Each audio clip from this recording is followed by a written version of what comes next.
గౌరవనీయులు స్థానిక శాసనసభ్యులు నా మిత్రులు హరీష్ రావు గారిని వేదికను అలంకరించవలసిందిగా కోరుతున్నా. తప్పకండి అన్న ఇట్రా పొన్న అధ్యక్షుని కూర్చొని ఇక్కడ. గౌరవనీయులు పార్లమెంటు సభ్యులు నా మిత్రులు రఘునందన్ రావు గారిని వేదిక మీదకి రావాల్సిందిగా కోరుతున్నా. గౌరవనీయులు శాసనసభ్యులు కొత్త ప్రభాకర్ రెడ్డి గారిని వేదికను అలంకరించవలసిందిగా కోరుతున్నా. గౌరవనీయులు పొన్నం గారిని, దేశపతి శ్రీనివాస్ గారిని, అదేవిధంగా రైతు కమిషన్ పెద్ద అయిన కోదండరెడ్డి గారిని, వారి సభ్యుల్ని కూడా వేదిక మీదకి రావాల్సిందిగా కోరుతున్నాం. Vice chancellor horticulture, vice chancellor agriculture university, అదేవిధంగా కార్పొరేషన్ చైర్మన్లు, seed corporation, oil fed corporation చైర్మన్లు, ప్రియమైన ఈనాటి ముఖ్య అతిథులు,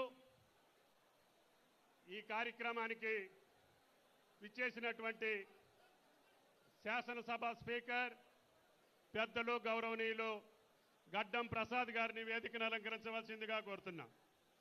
అదేవిధంగా మండలి చైర్మన్ నా చిరకాల మిత్రులు సుఖేందర్ రెడ్డి గారిని ప్రత్యేక ఆహ్వానితులుగా ఈ యొక్క మహా ఉత్సవాన్ని, రైతు మహోత్సవాన్ని ఉగాది పండుగ రోజున ప్రారంభానికి రావాలని కోరగానే పెద్దలిద్దరూ పెద్ద మనసుతోటి సిద్దిపేట జిల్లా, సిద్దిపేట నియోజకవర్గం, నా మిత్రులు హరీష్ రావు గారి నియోజకవర్గం, వారి ప్రోద్బలంతో ఇక్కడ ఎంతోమంది రైతులు ఈ యొక్క కార్యక్రమానికి, ఆ రోజుల్లో తెలంగాణలో ఆయిల్ ఫామ్ అంటే తెలియనటువంటి రోజుల్లో ఇరిగేషన్ మంత్రిగా నా జిల్లాకు వచ్చినప్పుడు నా జిల్లాలో నా తోటలో చూసి ఎట్టి పరిస్థితుల్లో అన్న మన జిల్లాలో కూడా, నా జిల్లాలో కూడా వేయించమంట.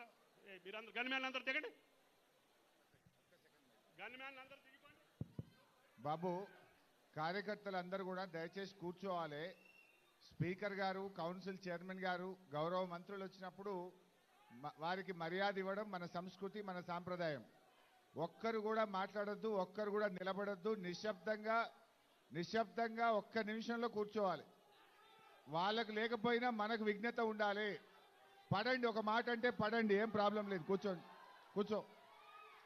అరే బాబు, వాళ్ళొక మాట అంటే పడండి, ఏం పర్వాలేదు, కూర్చో. మీరు కూర్చోండి.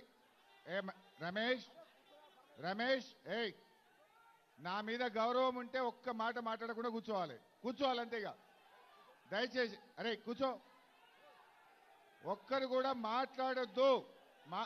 అరే మాట్లాడొద్దు. మనము వచ్చిన మంత్రివర్యులను, కనకరాజ్ కూర్చో, కూర్చో, కూర్చో.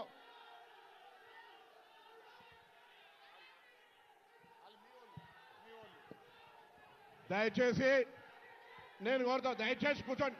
యాదగిరి ప్లీజ్ కూర్చోండి. ప్రోగ్రామ్ అనేది దయచేసి కూర్చోమంటున్నా.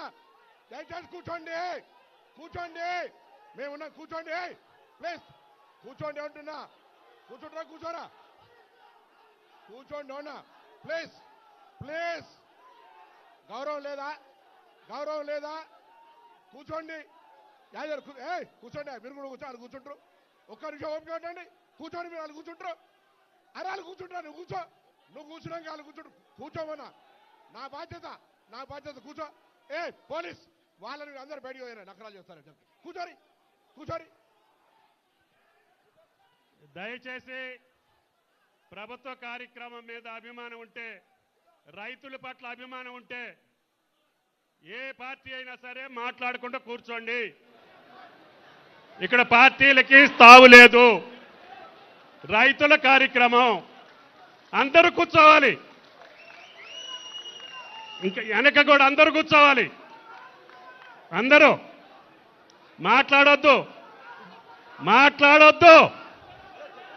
ప్లీజ్ కూర్చోండి అయ్యా. పోలీస్ బయటికి పంపించండి నుంచున్న వాళ్ళందరినీ.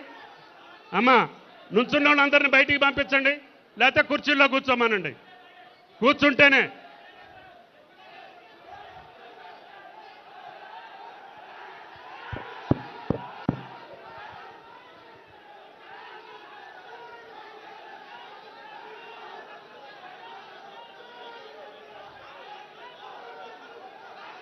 పంపించేయండి, బయటికి పంపించేయండి.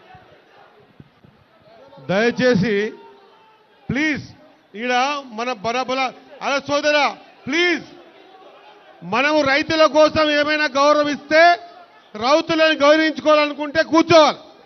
ఒక్కసారి గట్టిగా జై జవాన్, గట్టిగా జై జవాన్. ఒకవేళ మనకు మన తెలంగాణ రైతుల పట్ల ఏమైనా గౌరవం ఉంటే మనం ఈరోజు చేసుకునే ఈ కార్యక్రమాన్ని అందరి శ్రమ ఉంది, దీంట్లో ప్రభుత్వం ఆలోచన ఉంది, రైతులని కాపాడుకోవాలనుకుంటుంది. కాబట్టి మనమందరం కూడా రైతుకు, ఈ రైతే మన దేశానికి వెన్నెముక్క, మన తెలంగాణ రాష్ట్రానికి కూడా రైతు వెన్నెముక్క. రైతు పట్ల మనకి ఏమైనా కొంతనన్నా కొంత గౌరవం ఉంది. వాడు పండించిన పంట మనం తింటా ఉన్నామంటే ఆ మెతుకు మీద గౌరవం ఉంటే, రైతు మీద గౌరవం ఉంటే దయచేసి నిశ్శబ్దంగా ఉండాల్సిందిగా మీ అందరి కూడా చేతులు జోడించి నమస్కరిస్తూ కోరుకుంటున్నా. జై జవాన్, గట్టిగా రైతు కోసం జై జవాన్, జై జవాన్. థ్యాంక్ యూ సోదరులారా.